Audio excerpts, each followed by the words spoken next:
Good morning, Rabotai. Welcome to Breakfast in the Class. I want to give a shout out before we begin this class to those that might be watching live on iTorah. And I want to give a shout out to Sonny Doer, my dear friend, who pushed me again and again to figure out a way to do the class live. And we actually are doing the live stream. And it's been quite a few days because it's a little bit technical to be able to get it set up that we've not been able to do it for the last couple of days.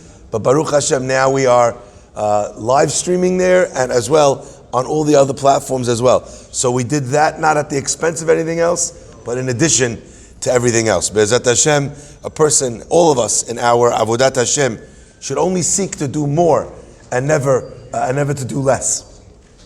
My friends, today's breakfast and class and the learning for this entire week is dedicated by the Torah Center founders, Michael and Joseph Gad and families, dedicated in loving memory of their father, Naftali ben Leah Venisan Gad. We want to thank everyone who's joined us in the Daniel S. Loeb Torah Center, and we'd like to extend an invitation for any of you who'd like to support all the Torah that's coming out here on a monthly or yearly basis, as well, to get in touch with myself or the Beit Knesset on info@ejsny.org. Today's class is dedicated Le'ilui Nishmat Rachel Bat Moshe, sponsored by the Haruni family in Las Vegas. George, we wish you condolences on the second anniversary of the Petira of your mother.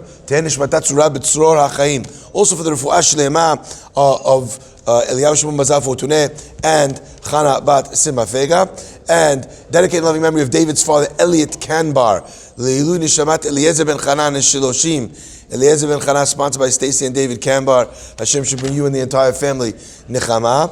And dedicated in honor of Ami Elisheva Simon's 60th birthday, the 19th of Shevat.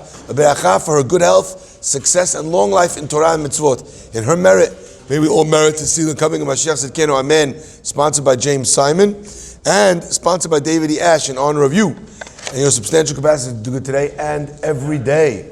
We also have a beautiful contingent with us here from Brazil who listen all the time and who are finally here to see and to join us in the daily breakfast in the class live. Hazaku Baruch. My friends, let us begin. We find in our parasha that Paro does not heed the warnings of Moshe, and Moshe tells him, listen, if you're not careful, I want you to understand that the makot are going to come your way. And the first makah is dam, tzifadea, kinim, arov. Our chachamim tell us that the makot were not random plagues, but rather they were calibrated to do two different things. One was to be able to illustrate HaKadosh Baruch Hu's mastery over everything in the world. So, Hashem illustrated that He was the king over water, over sand, over air, over light, over darkness, over the bugs, over the animal kingdom, over reptiles, over fish. Every part and parcel of our universe was touched by the makot. And it's interesting to realize that there isn't a single thing or category of thing that was not struck when it came to the makot. So as an example, even the stars in the sky during the makav choshech, their light was put out. Okay? The air that they were breathing, as an example, we know was affected as well by choshech in the second 3 days, where the air became thick. So literally, the viscosity of the air changed. The physical properties of air changed. When you look at the makkah of Shechin, we find an airborne disease where boils are literally covering an entire area. It's unbelievable. So what does that element tell you? That sickness is governed by God. And who gets sick? And how sick they get. It's unbelievable. So every single thing was delineated in the story of the makot. However, our chachamim tell us as well something else. That it wasn't just what was controlled by God that was the purpose of the makot, but my friends, also that the Midrash tells us that each and every one of the things that the Egyptians did to be able to torture the Jews was brought back home to roost as an onesh, as a punishment when it came back to the Makot. So in other words, if the Jewish people were tortured or subjugated in a certain way by the Egyptians, what did God do? He made sure that that thing was a punishment for them, which is something that we all know, midah keneged midah. My friends, I have a question. These two teachings, they are separate teachings. One is that God was punishing the Egyptians measure for measure on everything that they did. Clear? So as an example, the Egyptians would lock up the ability of the mikvaot for the Jewish women to go to the mikvah. What did that cause? That the Jewish men and the women were not able to be together. So what did God do? He shut off the access of all of Egypt to the rivers. In the Makkah of Dam, or in the Makkah of Tzifardea. According to one opinion, the Makkah of Tzifardea was not frogs, rather it was crocodiles. The Niles of the crocodile. The crocodiles of the Nile, right? And therefore, anyone that would go down to the water would be torn apart. So my friends, you're looking at this and you're seeing a tit for tat punishment in the Makot. But the question is, what was the purpose? Was it in order to punish them for what they'd done? Or was it in order to show mastery over all these things? My friends, one answer to this is both. But it seems to me to be a little bit haphazard. That it happens to be that God did this in order to illustrate, Ani Hashem bekerev haaretz, I control every element of the universe. And also that HaKadosh Baruch Hu was punishing the Egyptians because when they would go to bathe in the bathhouses, they would make the Jews sit there with a candle. They would make them sit with a candle on their head. So in other words, I have a candlestick, but instead I'm going to use the Jew as a human candlestick. The Midrash tells us that's one of the things. So which one is it? So I want to share something that I think is magnificent. Our rabbis tell us that when it came to Avraham Avinu asks God a question. And what is Avram's question? He asks Hashem, Bameh eda ki irashena. How will I know? You're promising me Eretz Israel. How will I know that my children will get it? Now the Chachamim, everybody thinks that, okay, so God answers, your children are going to be slaves in Egypt for 400 years. And after that, I'm going to judge the people, I'm going to take them out, I'm going to bring them to Israel. Most people read this pasuk and they understand, okay, Avram made a mistake. Avram lacked faith. He asked Hashem a question. You're promising me this. How do I know you're going to deliver? And because Avram asked the question, oh ye of little faith, Hashem's like, zap. He punishes him that his children should spend time in Egypt. But perhaps one could understand that that's a very silly interpretation of what's going on here. And I think we can prove that that's a silly interpretation. Two proofs. Proof number one. When it comes to the Akedah, Avram waits until he's 100 to have Yitzchak. Then God says, bring him to the Akedah. How many questions does Avram have? Zero. So when it comes to his son being sacrificed, Avram's like, I'm good, I understand everything. But when it comes to like, listen, Abraham's like, I don't know, where's the deed? I'm not sure. How's it going to work? Do I pay inheritance tax? That's what Abraham is worried about. It can't be that Abraham has a question about the inheritance of his children getting Israel, but doesn't have a question about the Akedah. Doesn't have a question about his wife getting kidnapped by Paro. Doesn't have a question about the famine that God said, I'm going to bring you to Israel. It's going to be amazing. It's going to be all blessing. He gets there and there's a famine and he needs to leave. It can't be. That's proof number one, that that's not what's going on in the conversation at the Brit Ben Abetarim. Proof number two, if you remember the very first lesson that we had in this week's parasha was Vaera, and I appeared. Avram Hashem says to Moshe, when it came to the Avot, they never asked me any questions. And look, I said I'm going to take out the Jews from Egypt, and here you are. Lama hareota. I feel bad. I missed the Avot. Chaval al de'avdin ve'lo mishtakchin. What a shame about those that we've lost, that will never be forgotten, or that are not present, however you interpret it. My friends, it's clear that God is saying that the Avot did not ask those questions. So it can't be that Avram asked Bamei Edah, and the whole point of why they're here in Egypt is because of Avram's question. Don't tell Moshe why you're asking questions. Oh, the Avot never asked questions. When the whole reason why they're in this pickle is because of a question that Avram asked. It must be that that's not what Avram was saying. So what was Avram saying? And what was God's answer? Avram understood something very simple. Avram understood that the way he was being treated by God was dependent on one thing. What was Abraham's greatest accomplishment? No. See, that's the trick question. Everyone answers that Avram's greatest accomplishment was chesed. That's not true. Huh? Very close. Even closer.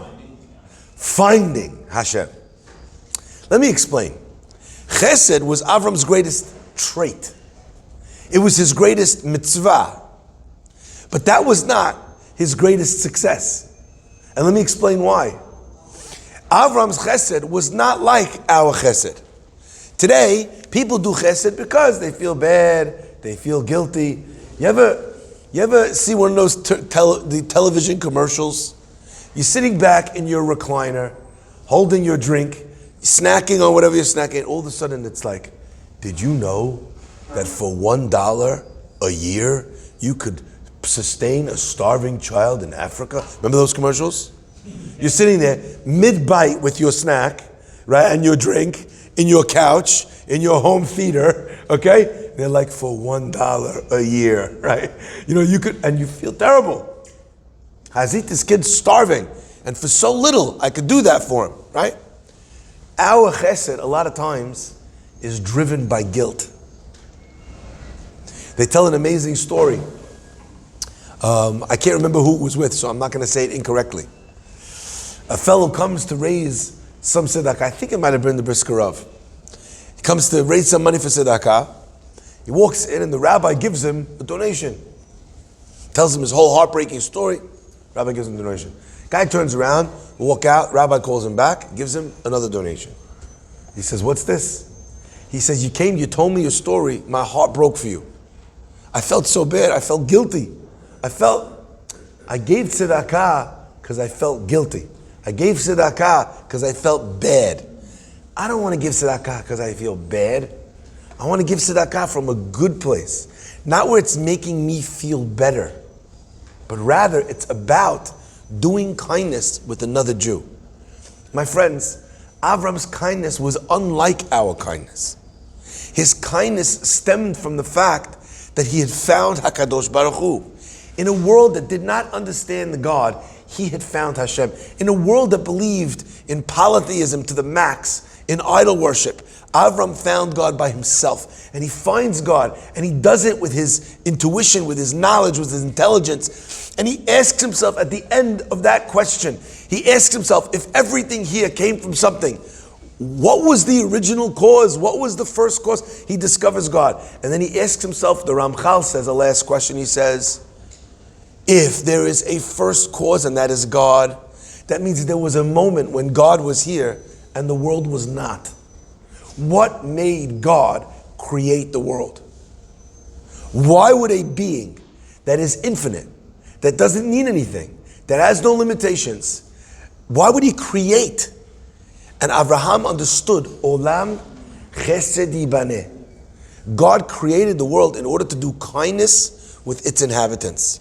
The minute Abraham understood that, he therefore became the pillar of chesed. But that actually is not the first place goal. It was the second place goal. His desire in doing chesed was to emulate God, which is why Avram gives the guests everything to eat. And then when they come to say thank you, what does he say? Don't thank me. Thank HaKadosh Baruch Hu. Say Birkat HaMazon. My friends, Avraham understood that the greatest kindness in the world was to introduce a person to God. There's no greater kindness. You could give a person a lot of things, but there's nothing that you could give someone more than the awareness of their connection to HaKadosh Baruch Hu. Imagine, as an example, you see a prince who has no idea that his father is the king. Imagine you give him $1. Imagine you give him $1,000. Imagine you give him $1 million. You buy him a house. You give him a bed. You give him a job. None of that. It all pales in significance to the kindness you could do for him if you said to him, I'm giving you nothing, but I'm giving you the biggest gift in the world. Your last name is Habsburg. Go down the block, knock on the palace door, and tell them you're the king's son. What could I give you that would match that? Nothing. That's why Avraham, in finding God, decides to spend his life doing chesed by way of creating nefashot. Hanefesh asher asu becharan. They create souls. How do you create a soul? By telling that soul what or who it is, and what and who is its father. My friends, now we look back at the Brit Ben Abetarim, and we look at Avraham Avinu, and we suddenly understand something unbelievable. Avram says to God, if you promised me Eretz Israel, I have no questions. If you promised my son Eretz Israel, I have no questions. But do you mean to tell me that my great-great-great-great-great-grandchildren will merit Eretz Israel? How do I know that what happened to the whole world around me? Remember, God started with Adam. God talks to Adam. How do we get to a place where we forget God exists? When our grandfather talked to God directly. Where there was a sin and he was banished, and all of that, we know it's in the family. In a few short generations, we move from Adam to Noach, the whole of humanity corrupts its way. Avraham Avinu says, God, I know that you're promising that my children, the ones that are like me, will inherit Eretz Israel. But Bameda, how could I know that my children will be like me? That my children will merit to be in Eretz Israel? How can I know that my children will believe in you like I believe in you? My friends, I wonder what Avraham would say if he saw the Jewish world today. How will I know that my children will believe in you, Hashem? We introduced him to 90% of his grandchildren. Avram's question is not answered in the way he would have wanted. So what does Hashem tell Avraham? Hashem says to Avraham, it's a good question. Do you know what I'm going to do? You found me. You found me using only your mind. You found me with no miracles. Avram gets saved in the furnace of fire, not before he discovers God, and that's how he becomes a God believer. The opposite. He's already a God believer. That's why they throw him in the fire. Hashem says to Avram, I'm not going to take any such chances with your children.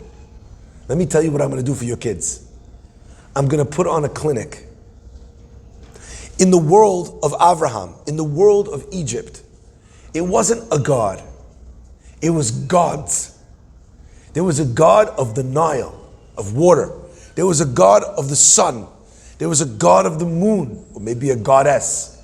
There was a God of the reptiles, right? There was a God of the dogs. Everything had its own godly power. And that's what the society believed in. And therefore Hashem says to Avraham, I'll promise you one thing. I will show your children something. I will show your children that I am God and there's nothing else. Ubechol, listen carefully to the words now of what we're saying in the parasha. Ubechol Elohei Misraim e'eseh shefatim. In all the gods of Egypt, I will do wonders. I'm going to attack every idol. I'm going to show dominance over every part of creation. What God did in that moment was He planted in the Jewish people's heart an understanding of Shema Yisrael, Hashem Elokeinu, Hashem Echad. That's what God did in Egypt. But my friends, it wasn't just that God was showing random dominance over everything. But what He was doing is, there's two ways to pick a winner. One is by choosing which is the winner, and the other is by eliminating all of the losers. One has a chance that you're wrong, and the other has no chance that you're wrong. Avram picks a winner. Avram finds Hashem. Hashem says, I'm going to shut the door on every other door in the hallway, and they'll only have one door to come to, mine. But my friends, what were the Egyptians doing? Is it a happy coincidence that every makkah that God wanted to be able to illustrate His dominance, the Egyptians had randomly subjugated the Jews in that area? No. Exactly what God was trying to do was what the Egyptians were trying to do. Let me explain. When the Jews came down to Egypt, what did they bring with them? What is the first thing that happens when Yaakov Avinu comes down to Egypt? Sorry? Incorrect. That precedes Yaakov. The minute Yaakov, as the symbol of Jews, comes down to Egypt, what's the first thing that we read? The Nile rose. Nope. Well, to be more accurate, he did not hug Yosef. Yosef hugged him. What was the first thing, therefore, that happened with Yaakov in Egypt? Yosef hugged him, he said Shema. He said Shema. That means that when the Jew came to Egypt, what was the first declaration? Shema Yisrael, Hashem Elokeinu, Hashem Echad. Now, Nathan, say what you said again. And what happened? The Nile rose. Why do you think the Nile rose? I need you to hear this. This is so powerful. To show deference to Hashem. Excellent! So most of us are like, oh, Yaakov's a tzaddik. The Nile rose. This is much more than just that. The Nile was the primary god of the Egyptians, because their agricultural society did not rely on rain for growth. It relied on the irrigation systems of the Nile overflowing its banks. They worshipped the Nile. So when Yaakov came, Yaakov planted a flag. Like, remember when they went to the moon and they put the flag of America, right, on the moon? When you plant the flag, you're declaring this land in the name of. Yaakov comes and he knows they're going down to Egypt. And what does he say? Shema Yisrael, Hashem Elokeinu, Hashem Echad. He declares that there is only one God, only Hashem. Which God is the God of that area at that time? The Nile. What does the Nile do? It comes to rise, not to Yaakov per se, but to Shema Yisrael, Hashem Elokeinu, Hashem Echad. The Egyptians understood that their God was subservient to the Jews' God. You hear that? What were they in the middle of when the Nile rose? A famine, right? We all know. 7 years of plenty, 7 years of famine, right? What happens when Yaakov comes? The famine ends. Again, everybody misunderstands this. We're like, oh wow, fantastic. A tzaddik came and the famine ended because Yaakov's a tzaddik. Well, there was 12 tzaddikim. All the Shevatim were in Egypt. It didn't end. How come the famine ends when Yaakov comes to Egypt? The answer is not only because Yaakov comes to Egypt. The answer was that in the Nile's subservience to God, to Shema Yisrael, what happened? The Nile needed to defer to HaKadosh Baruch Hu. Where does famine come from in Egypt? The Nile. That's why in the dream, where are the cows coming from? The Nile. Fat, skinny. Where does that come from in Egypt? The Nile. My friends, if that's the case, we start to understand what the Egyptians were doing. They weren't only trying to subjugate the Jews. They were trying to subjugate the power that subjugated their power. They were trying to override the power of Ammonai. And now you hear the words of Paro, and they're much sharper. He says, Moshe, who you hear from? And Moshe says, the last words in the world that Paro wants to hear. I come in the name of Ammonai. Master, Lord of the Jews. Shelach et ami, send my people and let them serve me. And what does Paro say? Mi Hashem, asher shma v'kolo. What is Paro saying? I never heard of God? No. The Egyptians, they know very well who God is. They know very well what happened with Yaakov. They know very well. What he's saying is, look around you, Moses. When you came, Ammonai defeated the Nile. But in the 210 years since, where have we been? Where has your God been? Trumped by our God. So the plan to subjugate the Jews was a much larger plan. And my friends, that is what Hashem tells Abraham.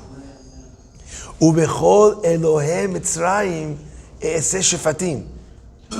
They took away from you. And how did they do that? They found every god under the sun, and they figured out how to force that on the Jewish people. And that, my friends, created doubt in the heart of the Jewish people. I mean, it's hard to keep emunah when for 200 years you're enslaved, when you're seeing sacrifices being brought to all these other gods, and it seems like, I don't know, from afar, it seems like their God knows what he's doing. Our God, what is he, out to lunch? We read at the end of the story of Egypt, and the Jewish people believed in Hashem and Moshe Avdo. What does that tell you? That up until that point, they were deficient in their belief in Hashem and in Moshe, his messenger. My friends, what the Egyptians caused was a lack of faith in the Jews. The Egyptians didn't do that by accident. They did it on purpose. That's why those two things are really the same. When God said, I'm going to defeat every power, what was Hashem also punishing the Egyptians for? For everything that they did. What did they do? They did everything that the Jewish people should find power in everything else but their own God. So they would think that there was no reason to turn to Hashem and to pray. My friends, I want to share 2 points with this, and with that will end, and they're very brief. Point number 1 is that a person needs to realize that when they do damage to somebody, there are 2 judgments that happen to you. Barminna, not you. There are 2 judgments that happen to a person when you damage somebody, when you cause them damage. Let's say it's in business, let's say it's something else. One thing you're going to have to pay a price for is the actual damage you caused. You took $100,000, right? You denied them, you cut them out, you took their commission, you stole the sale, whatever you did, you're going to have to pay for the damage of what you took from them. That money. That's going to come back to haunt you. Okay? That's the first lesson. Obvious. However, what we're learning here is that there's a second thing you have to pay for. If you caused in this person a lack of faith in HaKadosh Baruch Hu, you're going to pay the price for ruining his faith in Hashem. If he lost faith in humanity, decided not to trust people anymore, you're going to pay the price for that ruined faith in your life. You know why? Because God looks not only at the actions that took place, but also at the depth of feeling that happens within the person's inner world. That's lesson number 1. How careful we have to be with hurting other people. Because it's not just that we need to make up for the thing that we took, But the thing that we took, the damage that we caused, the hurt that we brought, it has a knock-on effect in the person's inner world. And Hashem is looking. And God says, Egyptians, you cost my people faith. I'm going to restore that faith at your expense. The second lesson, my friends, is in our own understanding of what Borei Olam is and does. We need to be able to drive home into our consciousness this mastery of HaKadosh Baruch Hu over everything.